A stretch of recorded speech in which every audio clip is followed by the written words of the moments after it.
Gandang araw mga lods.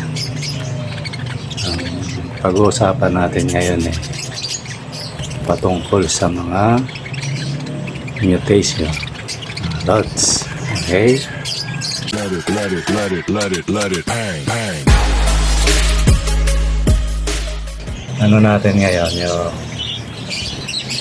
pag-uusapan natin patungkol sa mutation mga lods. Kasi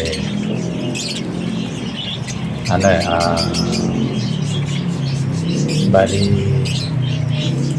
para lang makapag-aral tayo ng mga lods. Kasi di ba may mga kaipon tayo na laging nagtatanong patungkol sa sa mga alaga nila. Ang dati kong sinasagot hindi pa ako nakapokus doon, pero talagang site natin sa gusto siyempre alaga na natin dapat na yata pag-aralan kasi ako mga lods, lang talaga ako, gusto ko lang palakihin, patabain yung mga alaga, gumanda yung balahibo, kontento na ako ron. Kaso yung mga kaibon natin, gusto nilang malaman ko yung klase yung mga alaga nila mga lods. Kaya ayun, sabi ko maganda yata ang i-topic. Kaya ngayon mga lods, nag-research ako. Yun, sa pag-research ko, talagang malawak yung ang budgerigar o budgie sa atin parakeet. Kaya ngayon, pag-aaralan natin mga lods kung ano ba yung mga mutation ng parakeet. Ito, sa mga idol natin na laging nag-critic sa akin, sabi lods, ano bang ko, tapos yan yung picture, marami yan kaya lang ako sa totoo mga lods, kung hindi ako nakapokus doon, minsan nababaliwala ako, dumadami. So kailangan na natin i-topic mga lods. So mga lods para sa mga UB lang na nagaya ko rin naman dati, hanggang ngayon naman mga lods, nag-aaral tayo. Ngayon ito lods, pag-aaralan natin yung patungkol sa mutation. Pero sa muna tayo mga lods, dito sa normal muna. Ayan, dito muna tayo sa normal. Ayan mga lods, totally ang palatandaan ng pagka-basic lang tayo mga lods nasa normal muna tayo. Ang mga nag-aalaga ng mga kids dyan, lalo sa mga nagtatanong, ang pinaka-basic niya yung feather o balahibo niya sa likod, kulay itim. Ayan. Tapos kung makikita nyo tong sa parting ulo mga lods, kulay naman. Yan yung normal. Yan yung mga itsura ng normal. May yellow face, white face, pero may mga stripe mga lods. So ngayon natin, dako tayo dun para makita nyo yung buo na tayo rito mga lods. Isa-isayin natin yan. Ano ba yung normal parakeet, diba? Kasi ang alam kong normal parakeet nung araw mga lods, kulay green lang, tapos may stripe sa likod, itim, totally itim yung ngayon marami pala yan kasi siguro na na siya, maaaring na mute na rin to, pero nasa linyada pa rin ang normal. Ito yung mga normal mga lods. Yan, ito yung tinatawag na yellow face na type 1 na cobalt, yellow face cobalt, yan ang tawag dyan mga lods.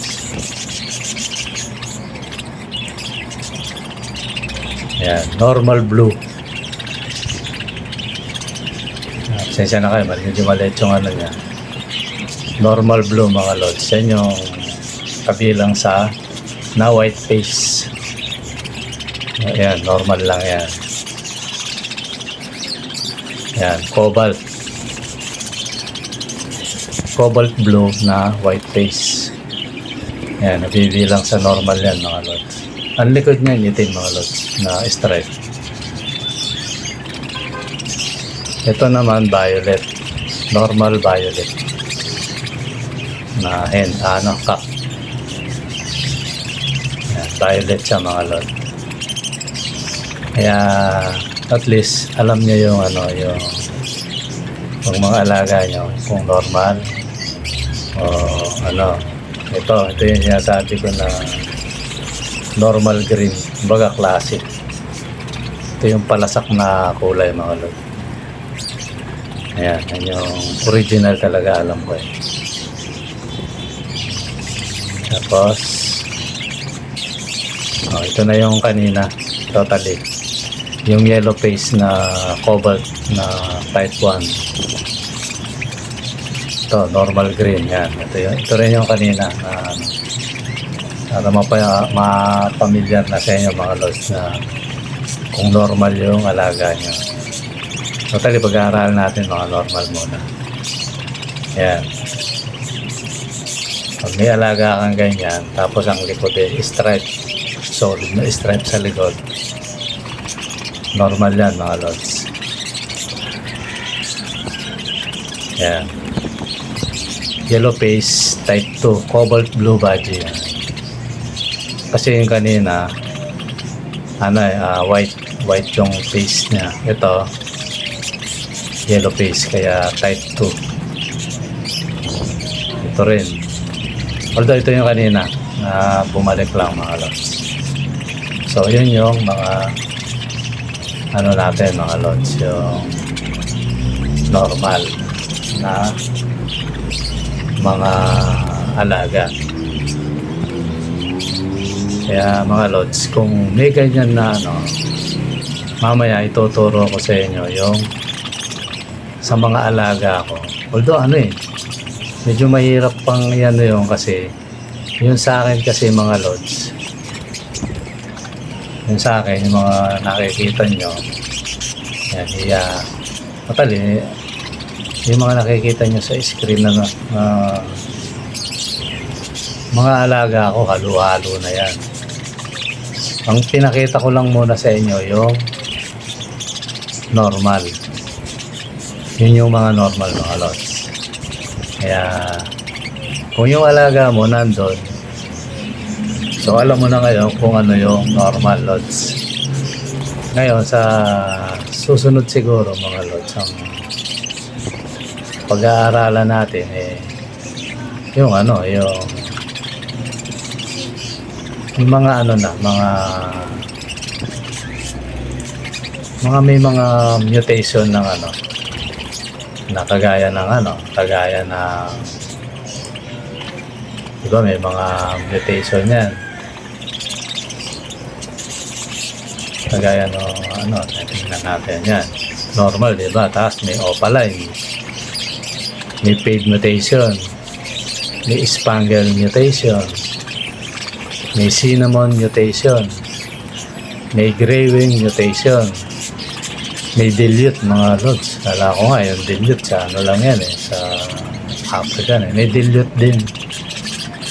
Yung clear wing mutation mga lods. Yung ino mutation, yellow face mutation, may black face pa nga mga lods. Black face and black wings. Tapos may tinatawag pang lace wings. So, diba mga lods? May mga palo pa nga mga lods. Ayun mga lods, lahat siyang yan. Mga sa mga susunod, yun yung itatopic natin mga lods.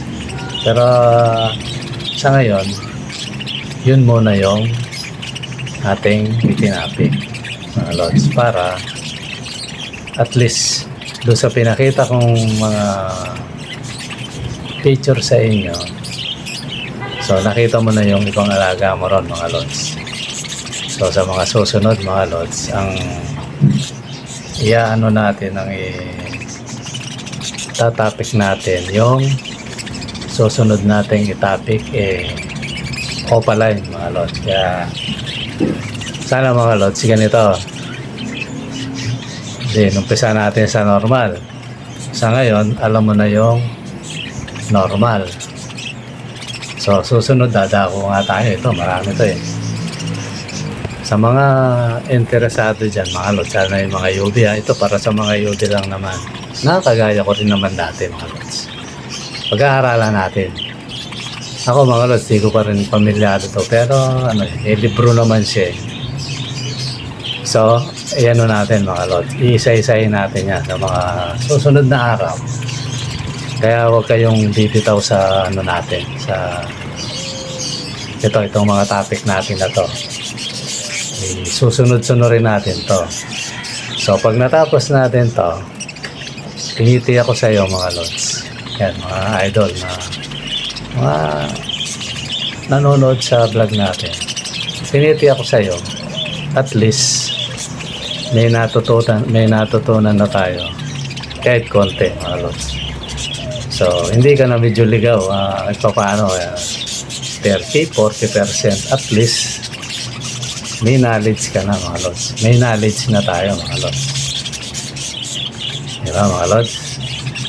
Okay, mga lods, sa mga susunod na vlog natin, ang isusunod natin itatopic yung opaline naman. Ano ba yung opaline notation, mga lods? Ano lang mga lods. Okay? Paano mga lods? Maraming salamat. Hanggang dito muna. Kung nagustuhan mo lods ang video nito, sana mag-like and share. At huwag kalimutang mag-subscribe mga lods. Okay? Maraming salamat. Bye.